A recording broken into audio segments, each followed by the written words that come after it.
manipulated, led by, I think, our leader, Trudeau. I don't think I've ever heard him say a true word. And I'm not trying to be overly dramatic in that regard. I've met people in my clinical practice and otherwise who were temperamentally incapable of any gesture or any word that was actually genuine. And that's a consequence of long practice. I think he's at least narcissistic, at minimum. And I think he's enabled by the useful idiots of the liberal left. And I actually think that's a very widespread problem and probably more typical of Canada now than any other developed country, much to our chagrin. So there's a developing body of research on left-wing authoritarianism. Now, the social psychologists, who are a pretty woke bunch, denied that left-wing authoritarianism existed from the end of World War II until 2016. And when the first work on left-wing authoritarianism came out. Now, the way you study something like political belief is you take a large corpus of questions about political attitude, several hundred, let's say, and you subject them to a statistical analysis that tells you how they sort. And so imagine you're likely to agree with one question, then you're more likely to agree with another related question. If you disagree with the question, there will be related questions that you're likely to disagree with. A sophisticated computer program, it's kind of a primitive AI system, by the way, can sort those questions, and then you can tell if there's a clump of them.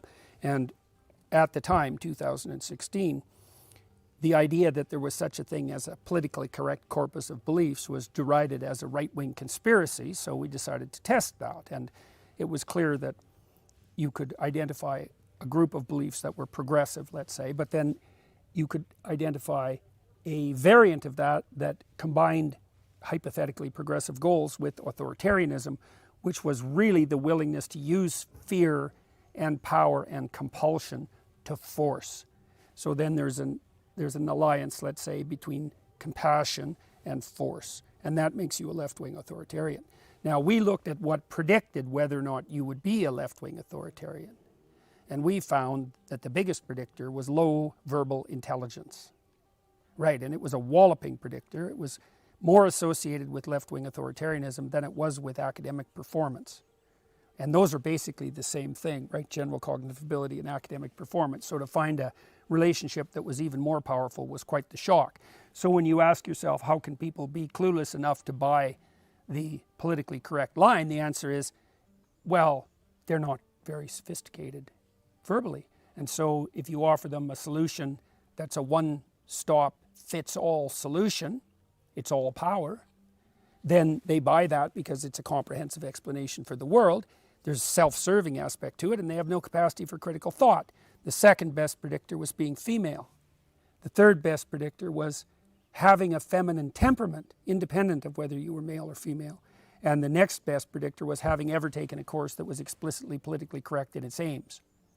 So we were well on the way to publishing that, although that's when my career blew up, and it only ended up being produced in a master's degree format. But since then, there's been a lot of additional work done on left-wing authoritarianism.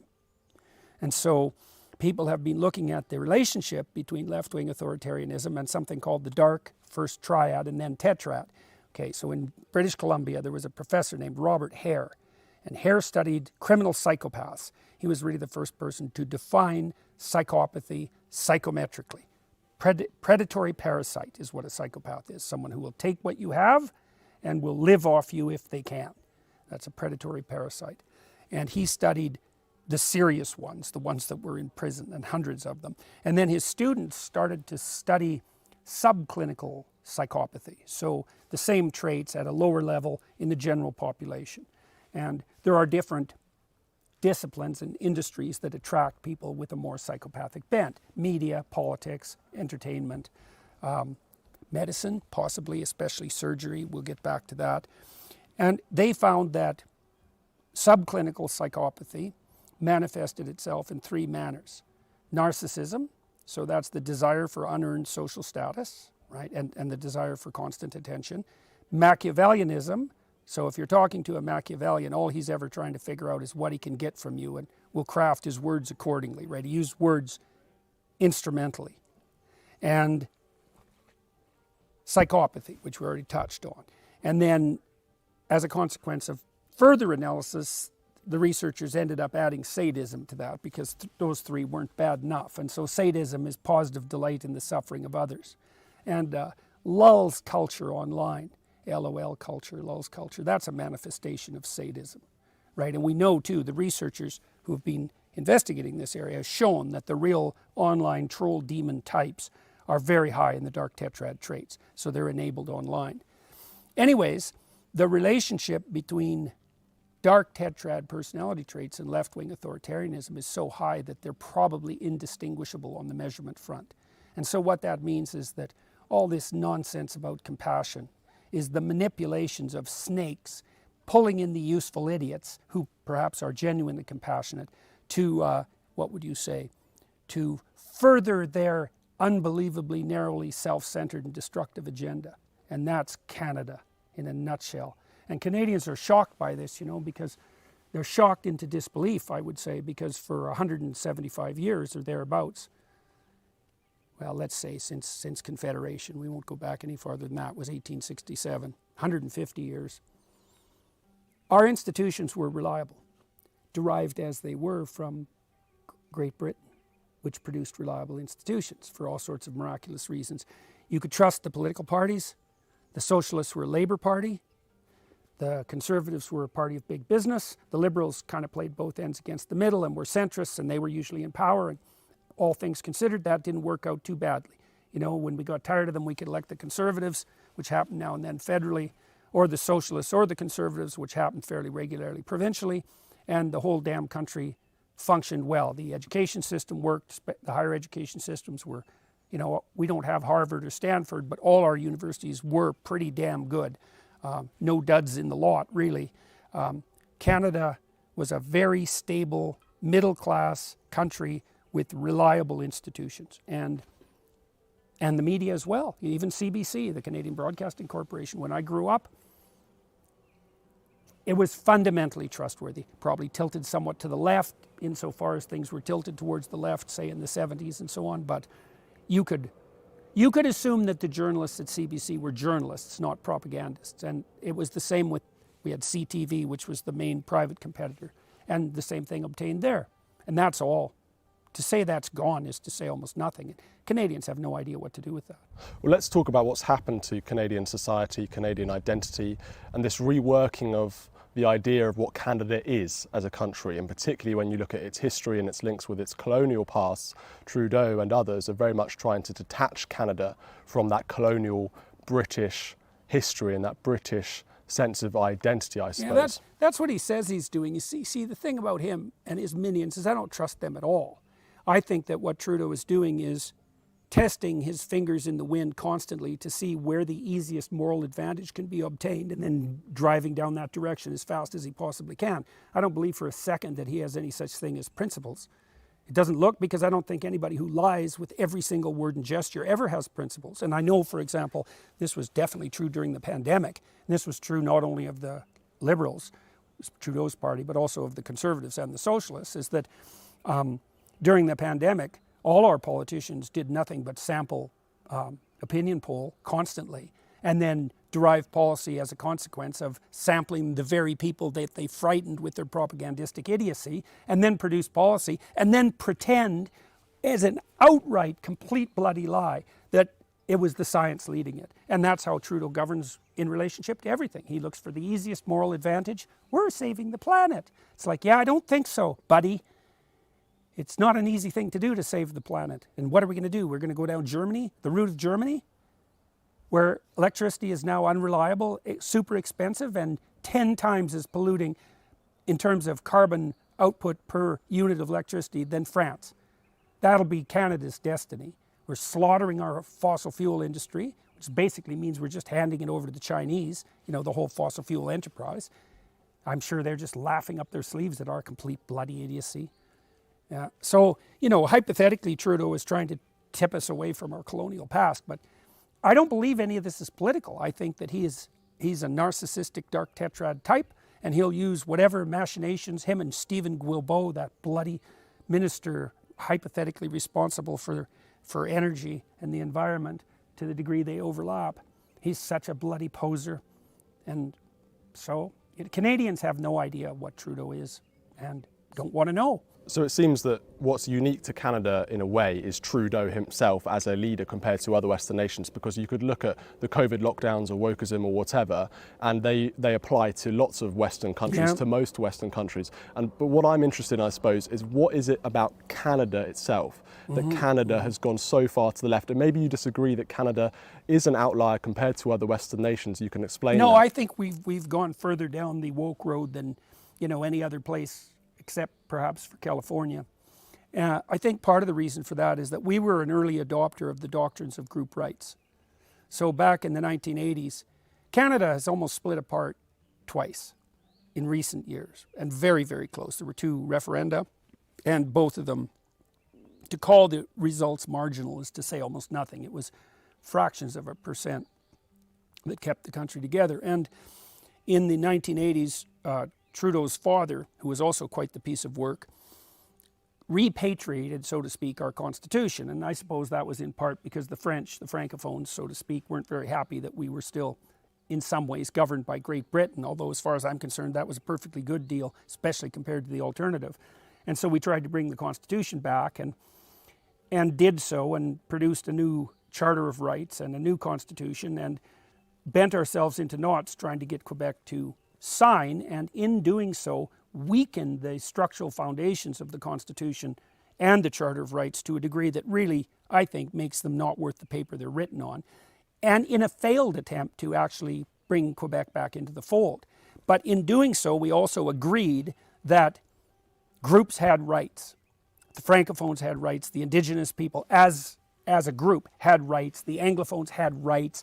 There were 3 founding peoples, and group and individual rights had to be balanced. And I don't think there is any such thing as group rights, because there's no such thing as group responsibility. So it's a non-starter conceptually. And so in some ways the table was set in Canada for the rise of a more universal doctrine of group identity and group rights. And plus, Canadians pride themselves on, being nice, let's say, and not being offensive, and just hoping that everyone will get along. And there's nothing glorious about incivility, but there's very little to distinguish excessive niceness from weakness. And the problem with being nice, and this is a technical problem because niceness is associated with trait agreeableness, is that agreeable people are cannon fodder for psychopaths. And biologists have modeled this. So, for example, if you put together automated communities of reciprocal cooperative traders, they do very well. The whole pot expands. But if you throw one psychopath into the mix, he takes everything. And the reason for that is that if you're too agreeable, the dark tetrad types, the predatory parasites, they'll take you out. And they'll use your compassion as a weapon against you. I mean, we know that the people who suffer from the psychopathologies or manifest the psychopathologies that are associated with quasi-psychopathic traits are very much prone to using victimization as a weapon. So I don't believe that any of the conundrum that we're in at the moment in the West is strictly political. I think what's happened is that the predatory psychopaths have figured out how to cloak themselves in the guise of compassion, and their machinations are enabled online. And this is dangerous beyond belief. So sex itself, by the way, sex itself evolved to deal with the problem of parasitism. So that's how deep the problem of parasitism is. Now, about 3% of human beings have a parasitical bent. They would be high in extroversion, low in agreeableness, low in conscientiousness. And there's a niche for psychopaths.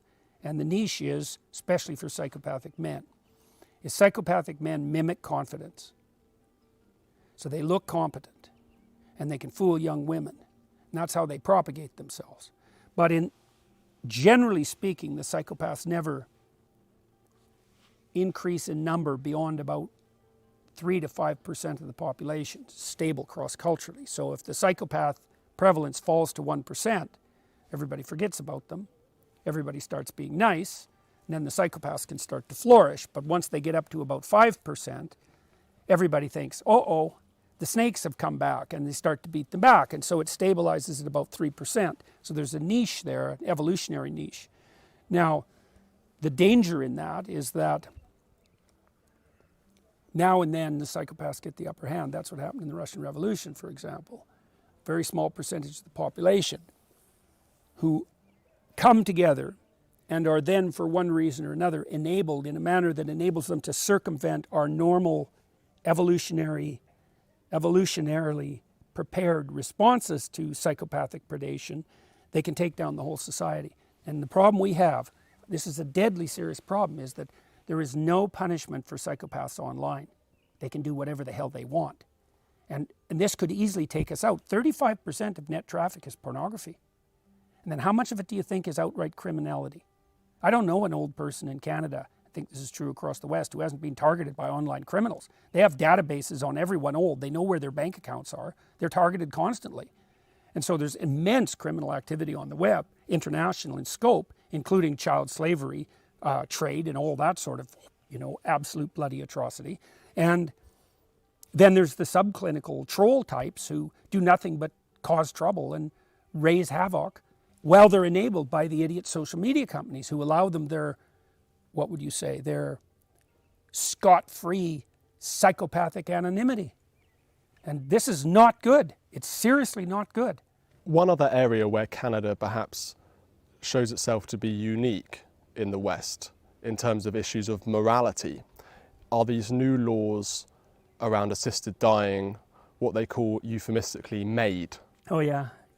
Orwell spitting in his grave. Absolutely, and there's some very insane cases that we've interviewed for this documentary actually, in terms of people being offered MAID and things like this.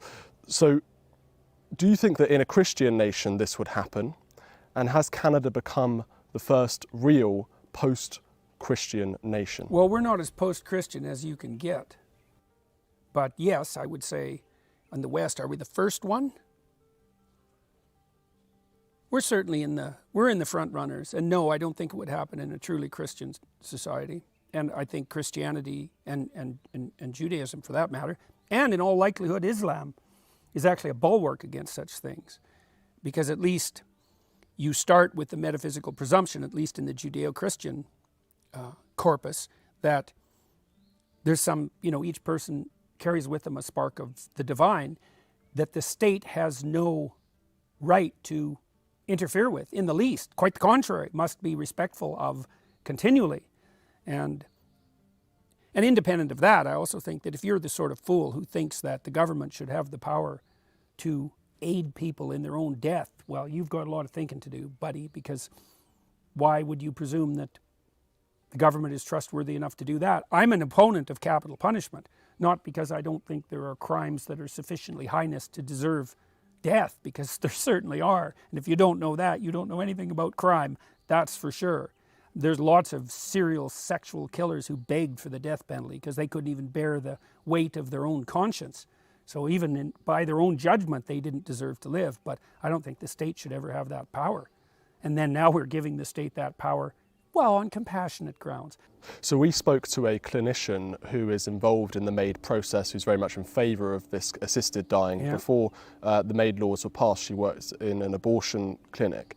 Surprise. She said that some of the MAID, some of the deaths that she aids, there are priests present who are involved in these ceremonies. Does that surprise you? No. Was it the Archbishop of Canterbury this week who decided that referring to God the Father was part of the process of patriarchal oppression and criticized the Lord's Prayer? Archbishop of York, I think it was. Yes, that's right, the Archbishop of York. And I've been to the UK. There's pride flags in every church. And in Canada, the United Church was the main Protestant denomination. It was taken over by half-wit atheist radicals 30 years ago, and they just ran it into the ground, which was exactly the point. So no, it's not surprising at all. There's no shortage of so-called progressive Christians, even though You can't be a progressive Christian any more than you can be a woke capitalist. It's complete bloody nonsense. And that doesn't mean that, Christianity, that the notion of sovereignty in Christianity is that the highest should serve the truly distressed and the lowest. And I think that that's a revolutionary idea and one of the cardinal ideas of all time. And of course that's associated with a certain compassion, but it's a compassion that also requires judiciousness and a focus on the individual. And so, no, it doesn't surprise me at all. Or does it? I don't know whether I'm never surprised or constantly amazed at the moment, because, every day there's something stupider than there was the last day, and that's a very hard contest to win at the moment. One of the major issues, obviously, across the Western world that governments have tried to fight is climate change. And climate change. And different governments are using... The progressive get-out-of-jail-free card. Well, in the UK, we've got this thing called net zero. Yes, I'm well aware of net zero. Presume you have the same thing.